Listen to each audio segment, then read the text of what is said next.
Well, thank you all for being here today. What a great crowd. Want to thank all of the Justice for Molly folks for coming today and supporting Molly's family.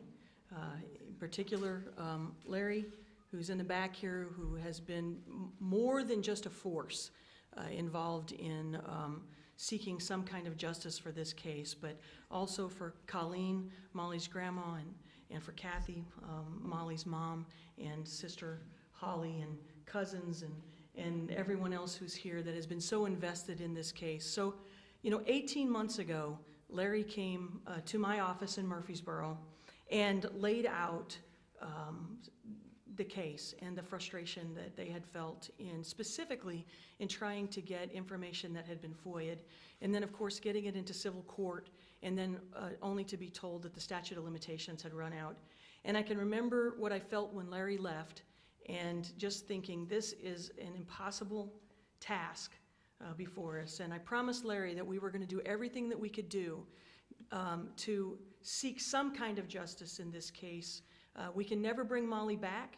We can never get back the years that have been put into this or the work that's gone before us. But we certainly can get some justice for families going forward.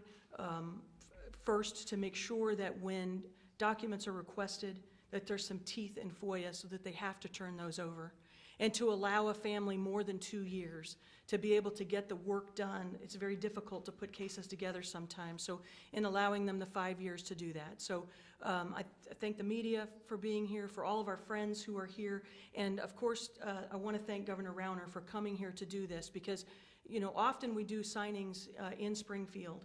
And I think it's very important today to have those who were closest to Molly here and those who've worked so hard to get this accomplished to be able to be here and actually see this done today. So, Governor Rauner.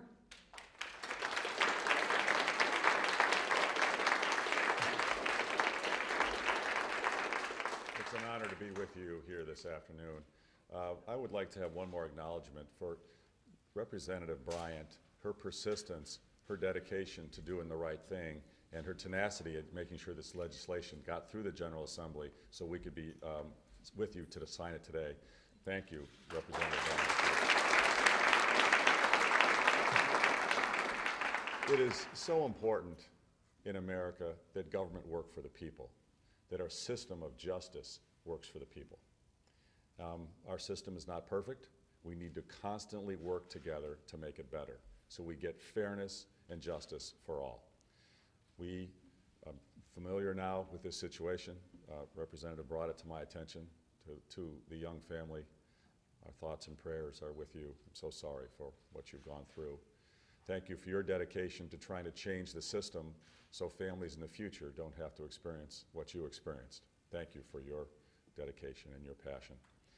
This is an important day forward, a positive day. From a tragedy, hopefully we can bring something good, a better day for the families of Illinois in the future. We can change our system so it works for the people. That's what today's about.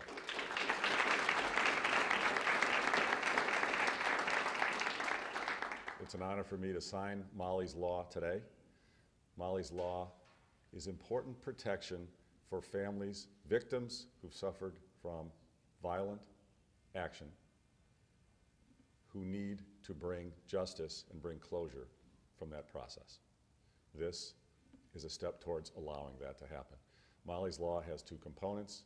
One deals with the statute of limitations. The current law for these types of crime or actions are 2 years from the action or 1 year after the court case, the prosecution. We think that's not enough, and so we're going from 2 years to 5 years for the amount of time to bring a civil case. This is appropriate and fair, so we can really get to the bottom, to the truth of what has occurred in these actions. The other is to make sure that our government, our public agencies, respect and respond to our existing Freedom of Information Act.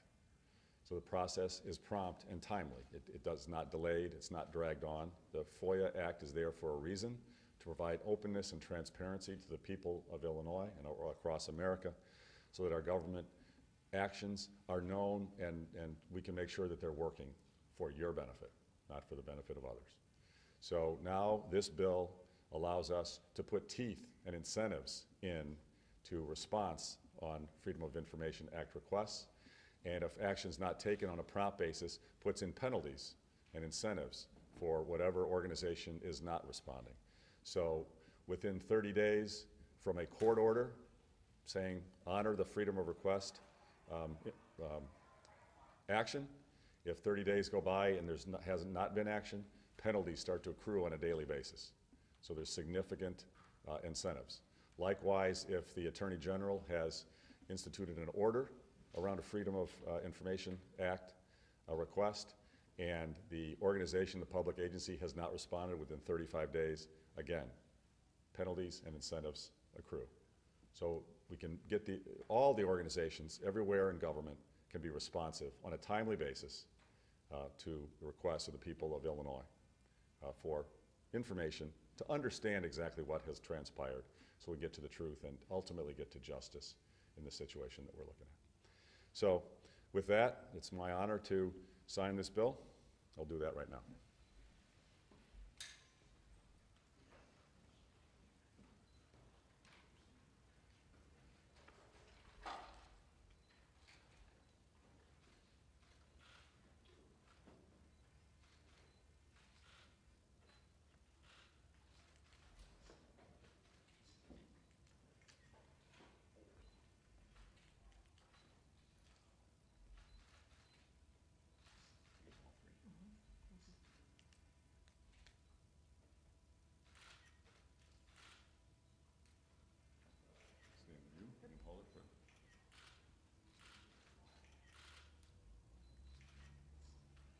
Thank you very much.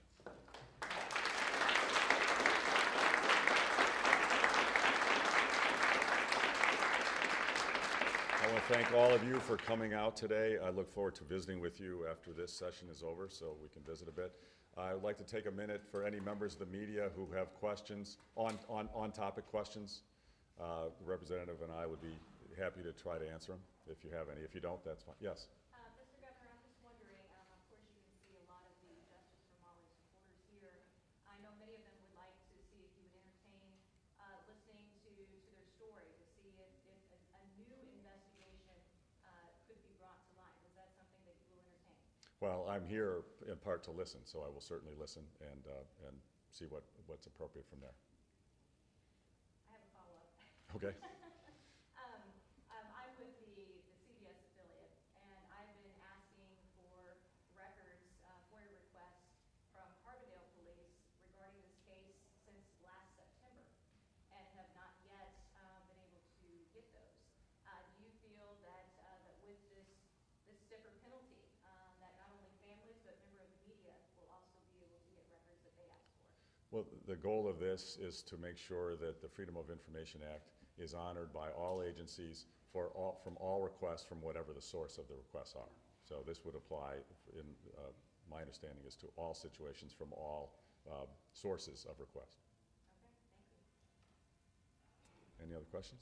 Governor Rauner, this has obviously been a long time in the works, and all Justice for Molly people have been well behind this, including Terry Bryan. But why now? Why at this point? I mean, are you trying to avoid the RNC? What is the reasoning behind today? This week and for a number of weeks, I have been traveling the state both to talk about the reforms we need to get our state going in the right direction with more jobs and more value and protection for taxpayers, but I also have been traveling the state to meet with legislators in their districts, in their homes. It was important to me to come to Murfreesboro because right here is where Representative Bryant took the stand to push for this legislation. So it was my way to honor her and to honor you by coming here. I drove down from Springfield this morning to be here with you.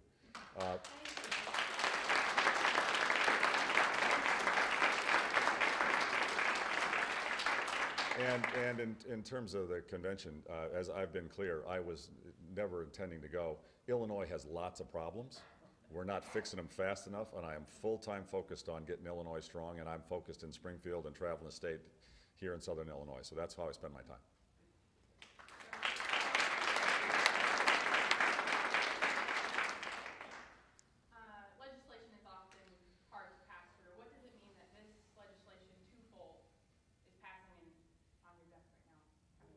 Well, to me, I'll let Representative Bryant talk about that. I want to compliment her again for her tenacity, her perseverance, her leadership.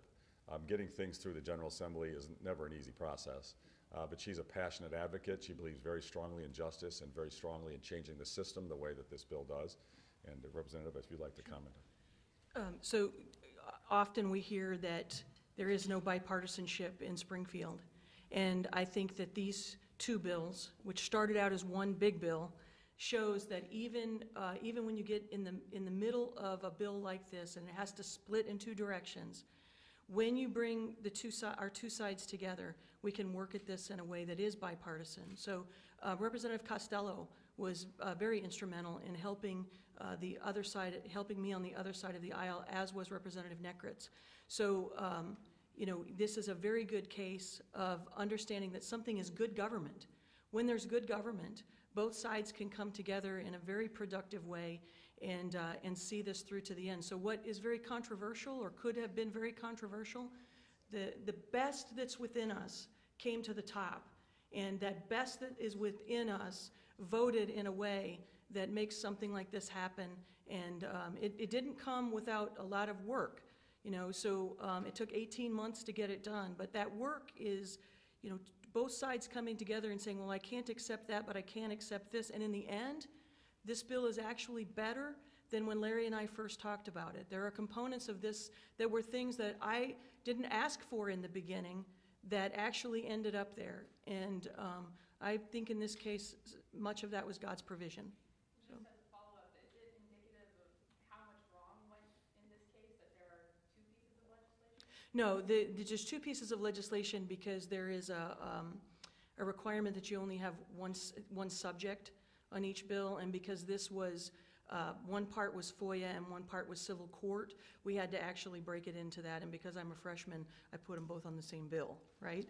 So I soon found out that I had to split those two, so it became double work, but the result still comes the same, and we're very grateful for that. Great. All right. Thank you. God bless you. Thank you, everybody.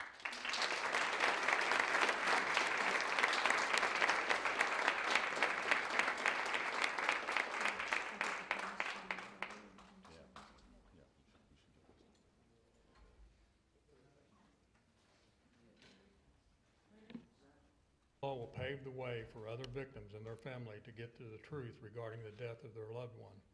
I would like to thank all the 25,000 plus supporters of Justice for Molly on Facebook, especially Joe Lal and Tama Wheel,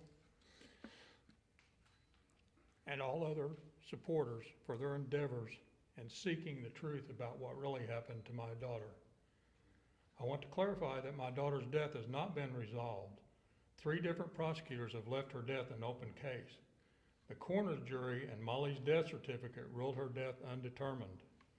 At this time, I am requesting Governor Rauner to arrange a meeting with the Illinois State Police Director to help coordinate the efforts of our investigative committee with the Director.